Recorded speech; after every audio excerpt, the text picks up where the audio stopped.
Hello, അസ്സലാമു അലൈക്കും. Welcome back to flavour ഗുരു. അപ്പോൾ എന്തൊക്കെയുണ്ടെങ്കിലും വിശേഷം എല്ലാവരും സുഖമായിട്ടിരിക്കുന്നല്ലോ അല്ലേ? അപ്പോൾ ഇന്നത്തെ നമ്മുടെ വീഡിയോ ഒരു ക്രോസോണ്ടിൻ്റെ റെസിപ്പിയാണ് കേട്ടോ. അപ്പോൾ ഈ ക്രോസോണ്ട് ഉണ്ടാക്കുമ്പോൾ ഇതിനുള്ള പഫ് പേസ്ട്രി പുറത്തുനിന്ന് വാങ്ങിക്കൽ എല്ലാവർക്കും അവൈലബിൾ ആയിട്ടുള്ള കാര്യമല്ല. അപ്പോൾ നമുക്ക് ഹോം മെയ്ഡ് ആയിട്ട് ഇതിൻ്റെ പേസ്ട്രി നമ്മൾ വീട്ടിലുണ്ടാക്കിയിട്ട് അത് വെച്ചിട്ട് നമുക്ക് ബേക്കറി സ്റ്റൈലിൽ എങ്ങനെയാണ് ക്രോസോണ്ട് ഉണ്ടാക്കുന്നത് നോക്കാം. അപ്പോൾ വളരെ ടേസ്റ്റി ആയിട്ടുള്ള റെസിപ്പിക്ക് വേണ്ടിയിട്ട് നമുക്ക് വീഡിയോയിലോട്ട് പോകാം. അപ്പോൾ അതിനായിട്ട് ഞാനിവിടെ 250 ml മെഷറിംഗ് കപ്പിൽ 1 കപ്പ് പാലാണ് കേട്ടോ എടുത്തിട്ടുള്ളത്. ഈ പാലിലോട്ട് നമുക്ക് ഒരു 1/4 കപ്പ് അളവിൽ പഞ്ചസാരയും അതുപോലെ തന്നെ 3 ടീസ്പൂൺ അളവിൽ ഈസ്റ്റും കൂടെ ചേർത്ത് കൊടുക്കണം. എന്നിട്ട് നന്നായി മിക്സ് ചെയ്തതിന് ശേഷം ഇതൊന്ന് ഒരു 10 മിനിറ്റ് നേരം നമുക്കൊന്ന് റെസ്റ്റ് ചെയ്യാനായിട്ട് വെക്കാം കേട്ടോ. ഒരു വീഡിയോ ഇച്ചിരി ലെങ്തി ആയിട്ടുണ്ട് ഞാൻ എടുത്തിട്ടുള്ളത്. കാരണം വേറെ ഒന്നുമില്ല, ഇനിയിപ്പോൾ ഇതുണ്ടാക്കി തുടങ്ങുമ്പോൾ മിക്ക ആൾക്കാർക്കും ഇതിൻ്റെ ഷീറ്റ് കറക്റ്റ് ആവുന്നില്ല, അതുപോലെ തന്നെ ക്രോസോണ്ട് ഡബിൾ സൈസായിട്ട് വരുന്നില്ല എന്നുള്ളൊക്കെ ഒരു പരാതികളുണ്ടാവും. അപ്പോൾ അത് ഒഴിവാക്കാനായിട്ടാണ് ഡീറ്റെയിൽ ആയിട്ട് ഞാൻ പറയുന്നത് കേട്ടോ. ഇനി നമുക്ക് ഇതിലോട്ടുള്ള ഡോ തയ്യാറാക്കാനായിട്ട് 2.5 കപ്പ് അളവിൽ നമുക്ക് മൈദ ആവശ്യമായിട്ടുണ്ട്. അപ്പോൾ 250 ml മെഷറിംഗ് കപ്പിൽ തന്നെയാണ് എടുത്തിട്ടുള്ളത്. അതോടൊപ്പം തന്നെ 2 ടേബിൾ സ്പൂൺ അളവിൽ പാൽപ്പൊടി കൂടെ എടുത്തിട്ടുണ്ട്. അപ്പോൾ ഇതുപോലുള്ള പേസ്ട്രീസൊക്കെ നമ്മൾ തയ്യാറാക്കാനായിട്ട് പാൽപ്പൊടി കൂടെ ചേർക്കണമെങ്കിൽ അതിൻ്റെ ഒരു ടേസ്റ്റ് ഉണ്ടല്ലോ ഡബിൾ ആയിരിക്കും കേട്ടോ. അതുപോലെ തന്നെ 1 ടീസ്പൂൺ അളവിൽ ഉപ്പ് എടുത്തിട്ടുണ്ട്. ഇനി നമുക്ക് ഒരു 2 ടേബിൾ സ്പൂൺ അളവിൽ സൺഫ്ലവർ ഓയിൽ കൂടെ ചേർത്ത് നന്നായിട്ടൊന്ന് മിക്സ് ചെയ്തെടുക്കണം കേട്ടോ. അപ്പോൾ ഈ ഒരു ഡോ തയ്യാറാക്കുമ്പോൾ കുറച്ച് ലൂസി കൺസിസ്റ്റൻസി ആയിട്ട് വേണം നമ്മളിതൊന്ന് തയ്യാറാക്കാനായിട്ട്. നന്നായിട്ടൊന്ന് നമ്മൾ മിക്സ് ചെയ്തെടുക്കുക. അപ്പോൾ നമ്മൾ ഫ്ലോർ മിക്സ് ചെയ്തെടുക്കുന്ന സമയം കൊണ്ട് നമ്മുടെ ഈസ്റ്റ് ഉണ്ടല്ലോ അത് ഫെർമെൻ്റായിട്ട് വന്നിട്ടുണ്ട്. നമുക്കിതൊന്ന് നന്നായിട്ട് മിക്സ് ചെയ്തതിന് ശേഷം ഈ ഒരു ഫ്ലോറിലോട്ട് നമുക്ക് കുറേശ്ശെയായിട്ട് ഒഴിച്ചു കൊടുക്കണം. അപ്പോൾ ഞാൻ ഒറ്റയടിക്ക് ഒഴിച്ചു കൊടുക്കുന്നില്ല, ഓരോ ബാച്ചായിട്ടാണ് ഒഴിച്ചു കൊടുക്കുന്നത്. അപ്പോൾ നമുക്ക് കുഴച്ചെടുക്കാനും അതാണ് കുറച്ചുകൂടി ഈസി ആയിട്ട് തോന്നുന്നത്. അപ്പോൾ നമ്മുടെ ഈ പഫ് പേസ്ട്രിയും അതുപോലെ തന്നെ ക്രോസൻറ്റ് പേസ്ട്രിയൊക്കെ നമ്മൾ തയ്യാറാക്കുമ്പോൾ നല്ല ടൈറ്റും അല്ല, നമ്മൾ ചപ്പാത്തി മാവല്ല കേട്ടോ, അതിനേക്കാൾ കുറച്ച് ലൂസായിട്ട് വേണം കുഴച്ചെടുക്കാനായിട്ട്. എന്നാലാണ് നമുക്ക് ആ ഒരു പേസ്ട്രിക്ക് നല്ലൊരു ടെക്സ്ചറായിട്ട് കിട്ടുകയുള്ളൂ കേട്ടോ. നമ്മൾ ഈ ഒരു ഡോ കുഴച്ചെടുക്കാനായിട്ട് ഇതിലോട്ട് 2 ടേബിൾ സ്പൂൺ സൺഫ്ലവർ ഓയിൽ ചേർത്ത് കൊടുത്തിട്ടുണ്ടല്ലോ, അതുകൊണ്ട് തന്നെ നമുക്കിത് എളുപ്പം തന്നെ കുഴച്ചെടുക്കാനായിട്ട് പറ്റും. ഇപ്പം നിങ്ങൾക്ക് ഈ ഒരു ഡോ കണ്ടാൽ തന്നെ അറിയാം, അത്യാവശ്യം ലൂസിൽ തന്നെയാണ് ഞാൻ കുഴച്ചെടുത്തിട്ടുള്ളത്. ഇനി നമുക്കിതൊന്ന് റെസ്റ്റ് ചെയ്യാനായിട്ട് വെക്കണം. അപ്പോൾ അതിനായിട്ട് ഒരു ബൗളിലോട്ട് അല്പം സൺഫ്ലവർ ഓയിൽ ചേർത്ത് കൊടുത്തതിന് ശേഷം നമ്മൾ ഡോയുടെ മേലെ കുറച്ച് സ്പ്രെഡാക്കി കൊടുക്കുക. അതിന് ശേഷം 1.5 to 2 മണിക്കൂർ സമയം വരെ നമുക്കിതൊന്ന് റെസ്റ്റ് ചെയ്യാനായിട്ട് വെക്കാം. അപ്പോൾ ഞാനിവിടെ 1.5 മണിക്കൂറാണ് ഇത് റെസ്റ്റ് ചെയ്യാനായിട്ട് വെച്ചിട്ടുള്ളത്. ആ ഒരു സമയം കൊണ്ട് തന്നെ ഡോ നന്നായിട്ട് ഡബിൾ സൈസായിട്ട് വന്നിട്ടുണ്ട്. നമുക്കിത് വീണ്ടും ഒന്ന് കുഴച്ചെടുക്കണം കേട്ടോ. നമ്മൾ ഇതുപോലുള്ള പേസ്ട്രീസൊക്കെ തയ്യാറാക്കുമ്പോൾ നമ്മൾ ഈസ്റ്റ് ഉണ്ടല്ലോ, ഈസ്റ്റ് എടുക്കുന്നത് നല്ല ഡേറ്റ് ഉള്ളത് നോക്കിയിട്ട് തന്നെ എടുക്കാനായിട്ട് ശ്രദ്ധിക്കുക കേട്ടോ. കാരണം ഈസ്റ്റിൻ്റെ ഡേറ്റ് കഴിയുമ്പോൾ നമുക്കിത് ആക്റ്റീവ് ആകാനായിട്ട് കുറേ സമയം എടുക്കും. അപ്പോൾ എൻ്റേത് പുതിയ ഈസ്റ്റ് ആയതുകൊണ്ട് തന്നെ എനിക്ക് 1.5 മണിക്കൂറേ വേണ്ടി വന്നുള്ളൂ കേട്ടോ. അപ്പോൾ അതേ നമ്മൾ കൗണ്ടർ ടോപ്പിൽ ഇട്ടിട്ട് അല്പം മൈദമാവ് തൂക്കിയതിന് ശേഷം നമ്മളിതൊന്ന് നന്നായിട്ട് കുഴച്ചെടുക്കണം കേട്ടോ. ഞാനിത് കുഴച്ചെടുക്കുമ്പോൾ നീളത്തിലാണ് കുഴച്ചെടുക്കുന്നത്. കാരണം നമുക്കത് കട്ട് ചെയ്തെടുക്കാനായിട്ട് അതാണ് ഈസി ആയിട്ട് തോന്നുക. കാരണം നമ്മൾ ഡോണറ്റിനൊക്കെ നമ്മൾ ബോൾസ് കട്ട് ചെയ്തെടുക്കുന്നത് ആ ഒരു ഷേപ്പിലാക്കിയിട്ട് വേണം നമ്മളിതൊന്ന് കട്ട് ചെയ്തെടുക്കാനായിട്ട്. അതിന് ശേഷം നമ്മൾ ഓരോരോ ഉരുളകളാക്കിയിട്ട് മാറ്റി വെക്കുക കേട്ടോ. അപ്പോൾ ഇത് നമുക്ക് ഷീറ്റ് പരത്തിയെടുക്കാനായിട്ടാണ് നമ്മളിങ്ങനെ ചെയ്യുന്നത്. ഇനി നമുക്കിതെല്ലാം ഓരോ ബോൾസ് ആക്കിയിട്ട് മാറ്റിയെടുക്കണം. നമ്മൾ ഡോണറ്റ്സിനൊക്കെ ബോൾസ് ഉണ്ടാക്കിയിട്ട് നമ്മൾ ഡബിൾ സൈസ് ചെയ്യാനായിട്ട് വെക്കില്ല. അപ്പോൾ അതുപോലെ തന്നെ ഓരോ ബോൾസ് ആക്കിയിട്ട് നമ്മളിതൊന്ന് മാറ്റിയെടുക്കുക. അപ്പോൾ നമ്മൾ ഈ ഒരു ട്രേയിലോട്ട് നമ്മൾ സെറ്റ് ചെയ്ത് കൊടുക്കുമ്പോൾ ഈ ഒരു ബോൾസ് ഉണ്ടല്ലോ നമ്മൾ അടുത്തടി ആക്കിയിട്ട് വെക്കാൻ പാടില്ല കേട്ടോ. കാരണം ഇത് ഡബിൾ സൈസ് ആയിട്ട് വരുമ്പോൾ ഒന്ന് കൂട്ടി പിടിക്കും. അപ്പോൾ നമ്മൾക്ക് ഇത് അടർത്തിയെടുക്കേണ്ടി വരും. അപ്പോൾ ഈ ഡോ അങ്ങോട്ടും ഇങ്ങോട്ടും കൂടിയും കുറഞ്ഞൊക്കെ നിൽക്കുമ്പോൾ നമുക്ക് ഒരു ഷീറ്റ് ഉണ്ടാക്കുമ്പോൾ പല വലുപ്പത്തിലായിരിക്കും കിട്ടുക. അപ്പോൾ അതുകൊണ്ട് കുറച്ച് ഗ്യാപ്പ് ഇട്ടതിന് ശേഷം നമ്മൾ ഇത് സെറ്റ് ചെയ്തെടുക്കുക. ഇനി നമുക്കിതൊന്ന് പരത്തിയെടുക്കണം. അപ്പോൾ ഞാനിവിടെ റോളർ ഉപയോഗിച്ചിട്ട് ഇതൊന്ന് പരത്തിയെടുക്കുന്നുണ്ട്. അപ്പോൾ നമ്മൾ ചപ്പാത്തിയൊക്കെ പരത്തിയെടുക്കുന്ന പോലെ തന്നെ നന്നായിട്ട് വട്ടം വീശിയിട്ട് തന്നെ നമ്മൾ പരത്തിയെടുക്കട്ടെ. അതിന് ശേഷം ഞാനിതൊരു പ്ലേറ്റിലോട്ട് മാറ്റി കൊടുക്കുന്നുണ്ട്. ഇനി നമുക്കിതിലോട്ട് കുറച്ച് ബട്ടർ അപ്ലൈ ചെയ്ത് കൊടുക്കണം. അപ്പോൾ ഞാനിവിടെ അൺസാൾട്ടഡ് ബട്ടറാണ് യൂസ് ചെയ്യുന്നത്. അപ്പോൾ ബട്ടർ നേരത്തെ തന്നെ പുറത്തെടുത്ത് വെച്ചുകൊണ്ട് തന്നെ നന്നായിട്ട് മെൽട്ടായിട്ട് വന്നിട്ടുണ്ട്. ഇത് നന്നായിട്ട് മിക്സ് ചെയ്തതിന് ശേഷം നമുക്ക് ഈ ഒരു പേസ്ട്രി ഉണ്ടല്ലോ ഇതിൻ്റെ മുകളിലോട്ട് നമുക്ക് അപ്ലൈ ചെയ്ത് കൊടുക്കണം. അപ്പോൾ നമ്മൾ ഈ ഒരു ബട്ടർ അപ്ലൈ ചെയ്ത് കൊടുത്തിട്ട് ഇതിൻ്റെ മുകളിലോട്ട് വീണ്ടും ഈ ഒരു ബോൾസ് പരത്തിയെടുത്തിട്ട് വീണ്ടും നമ്മൾ വെച്ച് കൊടുക്കാനായിട്ട് ചെയ്യുന്നത്. നമുക്ക് ഈ ഒരു ക്രോയിസൻ്റ് ഉണ്ടല്ലോ അത് ലെയേഴ്സായിട്ട് കിട്ടാൻ വേണ്ടിയിട്ടാണ് നമ്മളിങ്ങനെ ചെയ്യുന്നത് കേട്ടോ. അപ്പോൾ ഓവണിലൊക്കെയാണ് ഉണ്ടാക്കുന്നതെങ്കിൽ നല്ല ലെയറായിട്ട് തന്നെ നമുക്ക് കിട്ടും.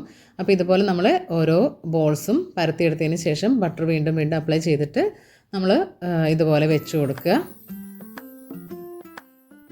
ഇപ്പം നമ്മൾ ഓരോ ഷീറ്റിലും ബട്ടർ അപ്ലൈ ചെയ്തിട്ട് ഒന്നിൻ്റെ മുകളിൽ ഒന്നായിട്ട് വെച്ച് കൊടുത്തു. ഇനിയിപ്പോൾ നമുക്ക് ലാസ്റ്റ് ഷീറ്റാണ് കേട്ടോ വെച്ച് കൊടുക്കാനുള്ളത്. അതിൻ്റെ മുകളിൽ ഞാൻ ബട്ടറൊന്നും അപ്ലൈ ചെയ്ത് കൊടുക്കുന്നില്ല. ഇനി നമുക്കിതൊന്ന് പ്രസ് ചെയ്ത് കൊടുത്തതിന് ശേഷം ഒരു ക്ലീൻ റാപ്പ് കൊണ്ട് നമുക്ക് നന്നായിട്ടൊന്ന് കവർ ചെയ്തെടുക്കണം. കാരണം നമ്മളിതൊന്ന് ഒരു അരമണിക്കൂർ ഫ്രീസറിലോ അതല്ലെങ്കിൽ 1 മണിക്കൂർ നേരം ഫ്രിഡ്ജിൽ വെച്ചിട്ടൊന്ന് തണുപ്പിച്ചെടുക്കണം. അങ്ങനെ തണുപ്പിച്ചെടുത്തിട്ട് നമ്മൾ ഇത് പരത്തിയെടുക്കുകയാണ് ചെയ്യുന്നത്. അപ്പോൾ ഞാനിതൊന്ന് ഫ്രിഡ്ജിലോട്ട് മാറ്റിയിട്ട് വരാം. അപ്പോൾ ഞാൻ പെട്ടെന്ന് ചെയ്തെടുക്കാൻ വേണ്ടിയിട്ട് അരമണിക്കൂർ നേരം ഫ്രീസറിലാണ് വെച്ചിട്ടുള്ളത്. അപ്പോൾ നമുക്ക് ഫ്രീസറിൽ നിന്ന് എടുത്തതിന് ശേഷം ഈ ക്ലീൻ റാപ്പൊക്കെ കളഞ്ഞിട്ട് കൗണ്ടർ ടോപ്പിലിട്ടിട്ടൊന്ന് പരത്തിയെടുക്കണം. അപ്പോൾ ഞാൻ കുറച്ച് ഡസ്റ്റ് ഇവിടെ തോന്നുന്നുണ്ട്, മൈദമാവാണ്ട് തൂക്കി കൊടുക്കുന്നത്. അതിന് ശേഷം നമുക്ക് ഈ ഷീറ്റ് പരത്തിയെടുക്കണം. അപ്പോൾ അതിൻ്റെ മുകളിൽ കുറച്ചും കൂടെ ഡസ്റ്റ് തൂക്കിയതിന് ശേഷം നന്നായിട്ട് കനം കുറച്ചിട്ടുണ്ട് നമ്മൾ പരത്തിയെടുക്കുക കേട്ടോ. അപ്പോൾ നമ്മൾ കൗണ്ടർ ടോപ്പിലിട്ടിട്ട് പരത്തിയെടുക്കുമ്പോഴാണ് കേട്ടോ നല്ല വട്ടം വെച്ചിട്ട് നമുക്ക് കിട്ടുള്ളൂ. അപ്പോൾ നമുക്ക് എത്രത്തോളം കനം കുറച്ചിട്ട് നല്ല വട്ടത്തിൽ പരത്തിയെടുക്കാൻ പറ്റുന്നോ അത്രത്തോളം നമ്മൾ വട്ടം വീശി പരത്തിയെടുക്കുക കേട്ടോ. ഇങ്ങനെ നല്ല വട്ടത്തിൽ പരത്തിയെടുക്കുമ്പോൾ നമുക്ക് ക്രോയിസറിന് ഒരുപാട് ലെയേഴ്സ് കിട്ടും കേട്ടോ. അപ്പോൾ അതുകൊണ്ടാണ് ഇങ്ങനെ ചെയ്തെടുക്കുന്നത്. അപ്പോൾ അതിന് നമ്മൾ കൗണ്ടർ ടോപ്പിലിട്ടിട്ട് തന്നെ പരത്തിയെടുക്കുക. ഇനി നമുക്ക് ഒരു പിസ്സ കട്ടർ യൂസ് ചെയ്തിട്ട് ഇതൊന്ന് കട്ട് ചെയ്ത് കൊടുക്കണം. അപ്പോൾ ഞാനിവിടെ കട്ട് ചെയ്യുന്ന പോലെ തന്നെ നിങ്ങൾ ഇതുപോലെ നമ്മൾ കട്ട് ചെയ്തെടുക്കുമ്പോൾ നമുക്ക് ഒരുപാട് ക്രോയിസൻ്റ് ഇതിൽ നിന്ന് തന്നെ ഉണ്ടാക്കാനായിട്ട് പറ്റും കേട്ടോ.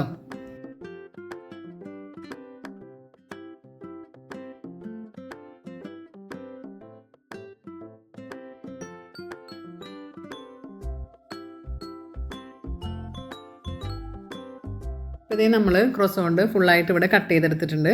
ഇനി നമുക്കിതിലോട്ട് ഫില്ലിങ് വെച്ച് കൊടുക്കണം കേട്ടോ. അപ്പോൾ നിങ്ങൾക്ക് ഇഷ്ടമുള്ള ഫില്ലിങ് വെച്ച് കൊടുക്കാം. ഞാനിവിടെ ജാമിലും അതുപോലെ തന്നെ ചോക്ലേറ്റിലാണ് കേട്ടോ ഫില്ല് ചെയ്ത് കൊടുക്കുന്നത്. നിങ്ങൾക്ക് വേണമെങ്കിൽ ബട്ടറോ അതല്ലെങ്കിൽ ചീസോ എന്ത് വേണമെങ്കിലും ഇതിൽ ഫില്ലിംഗ് ആയിട്ട് വെച്ച് കൊടുക്കാം. അപ്പോൾ അതിൽ നിന്ന് ഒരു ഷീറ്റ് എടുത്തിട്ട് നമ്മൾ ഇതുപോലെ ഒന്ന് കട്ട് ചെയ്ത് കൊടുക്കുക. അതിന് ശേഷം നമുക്കിതിലോട്ട് കുറച്ച് ജാം വെച്ച് കൊടുക്കണം കേട്ടോ. നമ്മളിതിൽ ഫില്ലിങ് വെച്ചതിന് ശേഷം നമ്മൾ വളരെ ശ്രദ്ധിച്ചിട്ട് വേണം ഇതൊന്ന് ഫോൾഡ് ചെയ്തെടുക്കാനായിട്ട്. അപ്പോൾ ഞാനിവിടെ വീഡിയോയിൽ കാണിക്കുന്നത് പോലെ നിങ്ങളിതൊന്ന് ഫോൾഡ് ചെയ്തെടുക്കുക കേട്ടോ. അപ്പോൾ നമ്മളെ ഒരു ക്രോസോണ്ട് എന്നൊക്കെ പറയുന്നത് നമ്മളൊരു കാറ്റർപില്ലറിൻ്റെ ഒക്കെ ആ ഒരു ഷേപ്പാണല്ലോ. അപ്പോൾ അതുപോലെ തന്നെ നമ്മൾ ഇതൊന്ന് ഫോൾഡ് ചെയ്തെടുക്കാനായിട്ട് ശ്രദ്ധിക്കുക കേട്ടോ. അതിന് ശേഷം ഇതിൻ്റെ ലാസ്റ്റ് വരുന്ന അറ്റുണ്ടല്ലോ അതൊന്ന് ഇതിലോട്ട് പ്രസ് ചെയ്ത് കൊടുത്താൽ മതി കേട്ടോ. അപ്പോൾ ഇതുപോലെ തന്നെ ബാക്കിയുള്ള ക്രോസോണ്ട് നമുക്ക് ഫോൾഡ് ചെയ്തെടുക്കണം. ഞാൻ പറഞ്ഞല്ലോ ഫില്ലിങ് നമുക്ക് ഏത് വേണമെങ്കിലും ചെയ്ത് കൊടുക്കാം. അപ്പോൾ ഞാനിവിടെ 2 ഫ്ലേവറാണ് കാണിക്കുന്നത്. അപ്പോൾ നിങ്ങളുടെ കയ്യിൽ ക്രീം ചീസോ അതല്ലെങ്കിൽ ബട്ടറോ ഒക്കെ ഉണ്ടെങ്കിൽ നിങ്ങൾക്ക് അത് അപ്ലൈ ചെയ്ത് കൊടുക്കാം കേട്ടോ. ഇനി നമുക്ക് ചോക്ലേറ്റ് കൊണ്ടുള്ള ക്രോസോണ്ട് എങ്ങനെ ഉണ്ടാക്കാൻ നോക്കാം. അപ്പോൾ അതിനായിട്ട് ഞാനിവിടെ ഡാർക്ക് കോമ്പൗണ്ടാണ് കേട്ടോ എടുക്കുന്നത്. അപ്പോൾ നിങ്ങളുടെ കയ്യിൽ മിൽക്ക് കോമ്പൗണ്ട് ഉണ്ടെങ്കിൽ അത് എടുക്കാം. അപ്പോൾ ഏത് ചോക്ലേറ്റാണ് നമ്മുടെ കയ്യിൽ അവൈലബിൾ ആയിട്ടുള്ളത് അത് നമുക്ക് വെക്കാം. ഡയറി മിൽക്കോ മിൽക്കി ബാറോ ഏത് വേണമെങ്കിലും നമുക്കിതിൽ ഫില്ലിംഗ് ആയിട്ട് വെച്ച് കൊടുക്കാം. കാരണം നമ്മളിത് ചൂട് തട്ടുമ്പോൾ ഇത് നന്നായിട്ട് മെൽറ്റ് ആയിക്കൊള്ളും. അപ്പോൾ നമ്മൾ മറ്റേ ക്രോസോണ്ട് ഫോൾഡ് ചെയ്തെടുത്ത പോലെ തന്നെ ഇതും ഫോൾഡ് ചെയ്തെടുക്കുക. ഇപ്പോൾ ഇതേ നമ്മുടെ ക്രോസോണ്ടൊക്കെ ഇവിടെ റെഡി ആയിരിക്കുന്നുണ്ട്. നമുക്കതൊന്ന് ബേക്ക് ചെയ്തെടുക്കണ്ടേ. അപ്പോൾ അതിനായിട്ട് ഞാൻ ഈ ക്രോസോണിനെല്ലാം ഒരു ബേക്കിംഗ് ട്രേയിലോട്ട് മാറ്റി കൊടുക്കുന്നുണ്ട് കേട്ടോ. അതിന് ശേഷം നമുക്ക് ക്രോസോണ്ടിൻ്റെ ആ ഒരു കളറ് നമുക്ക് കിട്ടണ്ടേ. അപ്പോൾ അതിനായിട്ട് ഒരു എഗ്ഗ് എടുത്തിട്ട് നന്നായിട്ട് അടിച്ചെടുത്തതിന് ശേഷം ഇതിലോട്ട് അപ്ലൈ ചെയ്തെടുക്കുന്നുണ്ട്. അപ്പോൾ എഗ് വാഷ് ചെയ്താലാണ് കേട്ടോ നമുക്ക് ആ ഒരു കറക്റ്റ് ക്രോസോണ്ടിൻ്റെ ആ കളറ് കിട്ടുള്ളൂ. അപ്പോൾ നിങ്ങൾക്ക് എഗ്ഗിൻ്റെ യോക്കും എടുക്കാം അതുപോലെ തന്നെ വൈറ്റും എടുക്കാം. അപ്പോൾ ഞാനിവിടെ രണ്ടും എടുത്തിട്ടുണ്ട്. ഇനിയിപ്പോൾ എഗ് യോക്ക് മാത്രമാണ് എടുക്കുന്നതെങ്കിൽ അതും കുഴപ്പമില്ല കേട്ടോ. അപ്പോൾ നല്ലൊരു യെല്ലോ കളർ കിട്ടും. ഇപ്പോൾ ഞാനിത് രണ്ടും കൂടെ എടുത്തിട്ടാണ് ഇത് വാഷ് ചെയ്ത് കൊടുക്കുന്നത്. അതിന് ശേഷം നമുക്കിത് ഓവണിൽ വെച്ചിട്ടൊന്ന് ബേക്ക് ചെയ്തെടുക്കണം. അപ്പോൾ ഞാനൊരു 10 മിനിറ്റ് നേരം പ്രീ ഹീറ്റ് ചെയ്യാൻ വെച്ചിട്ടുണ്ടായിരുന്നു കേട്ടോ. ഇനി നമുക്ക് ഇതൊന്ന് ബേക്ക് ചെയ്തെടുക്കാം. അപ്പോൾ ഞാൻ പറയാൻ വിട്ടുപോയി 180 ഡിഗ്രിയിൽ 10 മിനിറ്റാണ് പ്രീ ഹീറ്റ് ചെയ്യാൻ വെച്ചിട്ടുണ്ടായിരുന്നത്. അതിന് ശേഷം 35 മിനിറ്റ്സ് ആണ് കേട്ടോ നമ്മളിതൊന്ന് ബേക്ക് ചെയ്യാനായിട്ട് വെച്ചിട്ടുണ്ടായിരുന്നത്. അപ്പോൾ 35 മിനിറ്റ്സിന് ശേഷം നമ്മൾ തുറന്ന് നോക്കുമ്പോൾ നല്ല ആ ഒരു ഗോൾഡൻ കളർ ഉണ്ടല്ലോ ക്രോസോണ്ടിൻ്റെ ആ ഒരു കളറായി വന്നിട്ടുണ്ട്, കണ്ടില്ലേ. അപ്പോൾ നമ്മൾ ബേക്കറിയിൽ നിന്നൊക്കെ വാങ്ങിക്കുന്ന അതേ ക്രോസോണ്ടിൻ്റെ കളർ തന്നെയാണ്. നമുക്ക് ലെയേഴ്സൊക്കെ നന്നായിട്ട് പൊന്തി വന്നിട്ടുണ്ട്. നമുക്കിതിൻ്റെ ടെക്സ്ചർ കാണുമ്പോഴേ മനസ്സിലാവുന്നുണ്ടല്ലോ അല്ലേ. നല്ല അടിപൊളിയായിട്ടുണ്ട് നമ്മുടെ ക്രോസോണ്ട് വന്നിട്ടുണ്ട്. അതുപോലെ തന്നെ ഈ ഒരു എക്സസ് ആയിട്ടുള്ള ജാമാണ് കേട്ടോ ഇത് ഒലിച്ച് വന്നിട്ടുള്ളത്. നമ്മൾ ബേക്ക് ചെയ്യാനായിട്ട് വെക്കുമ്പോൾ ബേക്കിംഗ് ട്രേയിൽ ബട്ടർ പേപ്പർ കൂടെ വെക്കണം കേട്ടോ. അതല്ലെങ്കിൽ ക്രോസോണ്ട് നമുക്ക് അടർത്തിയെടുക്കാനായിട്ട് ബുദ്ധിമുട്ടായിരിക്കും. നമുക്കിതൊന്ന് കട്ട് ചെയ്തിട്ട് നോക്കാം കേട്ടോ. അപ്പം വളരെ ഫ്ലഫി ആയിട്ട് തന്നെ വന്നിട്ടുണ്ട്. കഴിക്കാനും നല്ല ടേസ്റ്റ് തന്നെയാണ്. ചോക്ലേറ്റ് ഫ്ലേവറൊക്കെ കുട്ടികൾക്ക് വളരെയധികം ഇഷ്ടപ്പെടുന്ന ഒന്നാണ്. അപ്പം നമ്മൾ വീട്ടിലൊന്നും ഇല്ലെങ്കിൽ നമുക്ക് ജാം വെച്ചിട്ടാണെങ്കിലും ഈ ക്രോസോണ്ട് ഉണ്ടാക്കാം കേട്ടോ. അപ്പോൾ വളരെ ടേസ്റ്റി ആയിട്ടുള്ള ഈ ക്രോസോണ്ട് റെസിപ്പി എല്ലാവരും ഒന്ന് ട്രൈ ചെയ്ത് നോക്കണം കേട്ടോ. അപ്പോൾ വലിയ ചിലവില്ലാതെ നമുക്ക് വീട്ടിൽ തന്നെ അടിപൊളിയായിട്ടുള്ള ക്രോസോണ്ട് അതും ബേക്കറി സ്റ്റൈലിൽ തന്നെ ഉണ്ടാക്കാം. അപ്പോൾ നമുക്ക് പുറത്തുനിന്നൊക്കെ വാങ്ങിക്കുമ്പോൾ ഒരു ക്രോസോണ്ട് നമ്മൾ 15 രൂപ വില കൊടുക്കണം. അപ്പോൾ അതിനേക്കാളൊക്കെ നല്ലത് നല്ല ഹെൽത്തി ആയിട്ടുള്ള ക്രോസോണ്ട് വീട്ടിലുണ്ടാക്കില്ലേ. അപ്പോൾ ഈ ഒരു അടിപൊളിയായിട്ടുള്ള ക്രോസോണ്ട് റെസിപ്പി എല്ലാവർക്കും ഇഷ്ടമായിട്ടുണ്ടാകുന്ന കരുതുന്നു. ഇഷ്ടമെങ്കിൽ ഒന്ന് ലൈക്ക് ചെയ്യുക. നിങ്ങളുടെ ഫ്രണ്ട്സിനൊക്കെ ഒന്ന് ഷെയർ ചെയ്ത് കൊടുക്കുക. ആദ്യമായിട്ട് കാണുന്നവരാണെങ്കിൽ ഒന്ന് സബ്സ്ക്രൈബ് ചെയ്യുക കേട്ടോ. അപ്പോൾ അടുത്തൊരു അടിപൊളി വീഡിയോ ആയിട്ട് വരുന്നവരേക്കും എല്ലാവർക്കും താങ്ക്സ് ഫോർ വാച്ചിങ്.